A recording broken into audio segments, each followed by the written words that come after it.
Pada hari Sabtu, tanggal 24 September tahun 1960 adalah hari yang sangat penting dalam perkembangan hukum bangsa Indonesia, utamanya dalam bidang hukum agraria.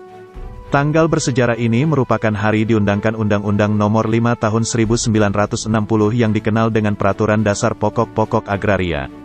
Sebagaimana kita bangsa Indonesia maklum dan mengalami sendiri, bahwa sebelum diundangkan Undang-Undang Pokok Agraria, negara kita pernah diberlakukan hukum agraria warisan pemerintah kolonial Belanda, khususnya di bidang pertanahan yang bersifat dualistis, yaitu hukum adat dan hukum barat. Adapun hukum barat yang diterapkan di Indonesia adalah hukum kolonial yang sangat merugikan bangsa Indonesia yang bersumber pada Kitab Undang-Undang Hukum Perdata dan Agraris Wet tahun 1870 nomor 55. Salah satu bentuk hak barat yang mengatur hubungan antara orang dengan tanah di mana hubungan tersebut didasarkan atas hak milik yang pada waktu itu sering kita kenal sebagai Eigendom Verponding. Di dalam buku Kamus Hukum terbitan Indonesia Legal Center Publishing, Eigendom berarti hak milik mutlak. Sedangkan Verponding artinya harta tetap. Eigendom Verponding sering juga didefinisikan sebagai suatu hak pemilikan terhadap suatu aset tanah atau bangunan dengan cara pengenaan pemungutan pajak atas tanah tersebut. Pengenaan pajak ini dilakukan dengan penerbitan surat pengenaan pajak atas nama pemilik tanah, yang pada masa itu di kalangan rakyat dikenal dengan nama petuk pajak, pipil, girik dan lainnya. Petuk pajak fungsinya sebagai surat pengenaan dan tanda pembayaran pajak. Atas dasar pembayaran pajak tersebut, petuk pajak pada masa itu di kalangan rakyat dianggap dan diperlakukan sebagai tanda bukti pemilikan tanah yang bersangkutan. Namun perlu diingat bahwa dengan berlakunya Undang-Undang Pokok Agraria yang pada prinsipnya ingin menghapuskan semua bentuk hak barat dan hak milik adat yang kemudian melalui hukum agraria nasional akan diselaraskan dengan hak-hak atas tanah menurut ketentuan Undang-Undang Pokok Agraria Nasional. Oleh karenanya, maka mulai tanggal 24 September tahun 1960 tidak ada lagi tanah-tanah hak barat dan tanah-tanah hak milik adat. Lembaganya sudah tidak ada lagi, sedang hak-hak yang ada telah dikonversi oleh Undang-Undang Pokok Agraria menjadi salah satu hak yang baru. Singkat cerita, mulai tahun 1960 tidak ada lagi tanah yang menurut ketentuannya dapat dikenakan Verponding Eropa, Verponding Indonesia dan Landrente atau pajak bumi. Yang menjadi pertanyaan sekarang adalah, apakah status Eigendom Verponding sebagai bekas hak barat atas tanah telah benar-benar berakhir? Ini tentu pertanyaan yang menarik mengingat kenyataan sekarang masih ada pemegang hak atas tanah yang setelah tanggal 24 September tahun 1980 masih memiliki bukti kepemilikan hak atas tanah berupa hak-hak barat dan hak adat yang belum sempat dikonversi, yang tentunya akan menimbulkan persoalan hukum apabila tidak diatur dalam peraturan perundang-undangan. Oke, mari kita bahas. Setelah proklamasi kemerdekaan tanggal 17 Agustus tahun 1945, sebenarnya merupakan tonggak bagi pendobrakan hukum kolonial menuju kepada hukum nasional, yang akan mengakhiri berlakunya hukum barat atas tanah. Akan tetapi karena belum adanya aturan hukum yang mengatur hak-hak atas tanah, sehingga berdasarkan ketentuan Pasal 2 Aturan Peralihan Undang-Undang Dasar 1945, maka hak-hak atas tanah barat masih tetap berlaku setelah masa proklamasi kemerdekaan. Setelah proklamasi kemerdekaan, terdapat keinginan yang kuat untuk segera mengakhiri berlakunya hukum pertanahan peninggalan pemerintah kolonial Belanda. Hal ini dilakukan antara lain dengan penghapusan beberapa tanah hak barat yang dianggap bertentangan dengan nilai-nilai keadilan dan semangat proklamasi. Beberapa tindakan yang dilakukan untuk mengakhiri hukum pertanahan peninggalan pemerintah kolonial yaitu, pertama, tanah-tanah partikelir yaitu tanah Eigendom yang terdapat hak-hak pertuanan dan melampaui luas batas kepemilikan tanah yang di atasnya terdapat hak-hak pertuanan dinyatakan hapus dan tanahnya menjadi tanah negara. Hal ini didasarkan pada Undang-Undang Nomor 1 Tahun 1958 tentang penghapusan tanah-tanah partikelir dan peraturan pelaksananya, yaitu Peraturan Pemerintah Nomor 18 Tahun 1958 yang berlaku mulai pada tanggal 24 Januari tahun 1958. Kedua, nasionalisasi perusahaan-perusahaan milik Belanda. Berdasarkan Undang-Undang Nomor 86 Tahun 1958 tentang nasionalisasi perusahaan-perusahaan milik Belanda yang berada di dalam wilayah Republik Indonesia, bahwa semua perusahaan milik Belanda yang ada di wilayah Republik Indonesia dikenakan nasionalisasi dan dinyatakan menjadi milik penuh dan bebas negara Republik Indonesia. Harta-harta kekayaannya, termasuk hak-hak atas tanah kepunyaan perusahaan yang dinasionalisasi itu pun statusnya menjadi dikuasai oleh negara. Indonesia, tanah-tanah milik badan hukum yang ditinggal direksi berdasarkan Peraturan Presidium Kabinet Dwikora Republik Indonesia Nomor 5/1965 telah ditegaskan status tanah kepunyaan badan-badan hukum yang ditinggal direksi, pengurusnya.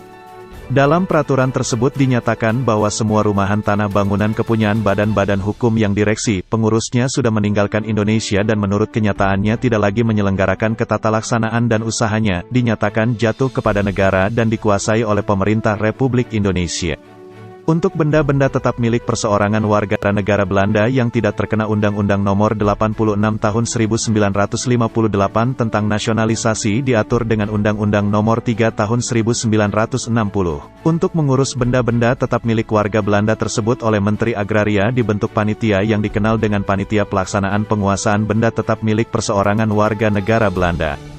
Barang siapa yang berkeinginan membeli benda-benda tetap milik perseorangan warga negara Belanda yang telah dikuasai oleh pemerintah harus mengajukan permohonan kepada Menteri Muda Agraria melalui panitia. Setelah berlakunya Undang-Undang Nomor 5 Tahun 1960 tentang Peraturan Dasar Pokok-Pokok Agraria, atau yang lebih dikenal dengan Undang-Undang Pokok Agraria, maka semua hak-hak barat yang belum dibatalkan sesuai ketentuan agraria, dan masih berlaku tidak serta-merta hapus dan tetap diakui, akan tetapi untuk dapat menjadi hak atas tanah sesuai dengan sistem yang diatur oleh Undang-Undang Pokok Agraria, harus terlebih dahulu dikonversi menurut dan sesuai dengan ketentuan-ketentuan konversi dan aturan pelaksanaannya. Konversi sendiri adalah pengaturan dari hak-hak tanah yang ada sebelum berlakunya Undang-Undang Pokok Agraria untuk masuk dalam sistem dari Undang-Undang Pokok Agraria, atau dengan kata lain peralihan, perubahan atau omsetting dari suatu hak kepada suatu hak lain. Dalam pelaksana konversi tersebut ada beberapa prinsip yang mendasarinya, yaitu, pertama, prinsip nasionalitas dalam Pasal 9 Undang-Undang Pokok Agraria, secara jelas menyebutkan bahwa hanya warga negara Indonesia saja yang boleh mempunyai hubungan yang sepenuhnya dengan bumi, air dan ruang angkasa.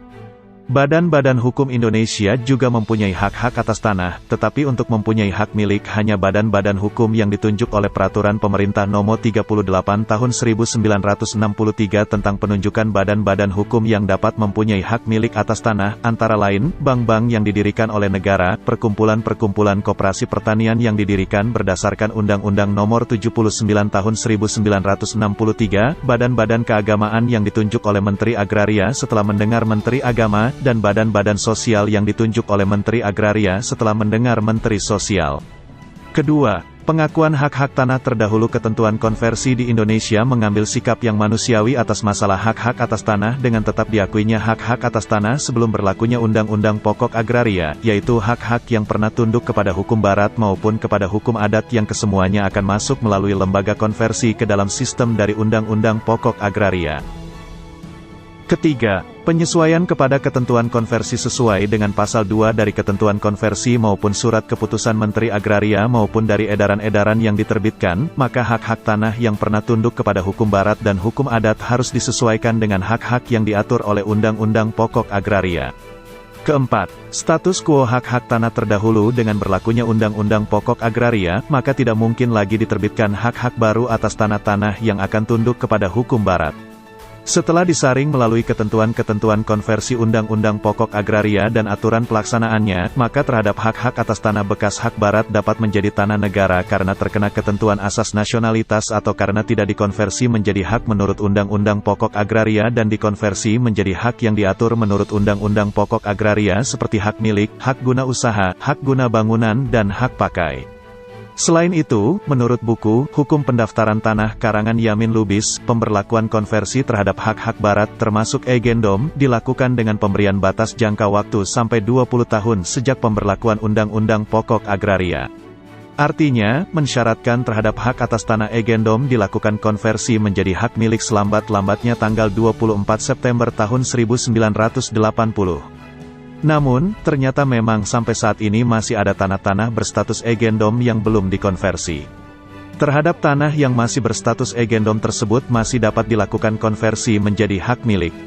Dalam praktik selama ini, sebelum berlakunya Peraturan Pemerintah Nomor 24 Tahun 1997 tentang pendaftaran tanah, proses konversi hak atas tanah yang berasal dari hak-hak barat termasuk agendom dapat langsung dilakukan konversinya sepanjang pemohonnya masih tetap sebagai pemegang hak atas tanah dalam bukti-bukti lama tersebut atau belum beralih ke atas nama orang lain, serta ada peta atau surat ukurnya, maka pembukuannya cukup dilakukan dengan memberi tanda atau stempel pada alat bukti tersebut dengan menuliskan jenis hak dan nomor hak yang dikonversi. Jadi jelas bahwa status tanah bekas agendom verponding yang tidak dikonversi dan telah melewati masa untuk melakukan konversi, masih diberikan kemungkinan untuk dilakukan konversi dengan cara pemberian hak baru, sepanjang memenuhi syarat yang telah ditentukan oleh peraturan perundang-undangan. Semoga penjelasan ini menjadi bermanfaat bagi Anda. Jika Anda memiliki informasi lain silahkan bagikan pada kolom komentar dan jika Anda menyukai video ini jangan lupa untuk like dan subscribe.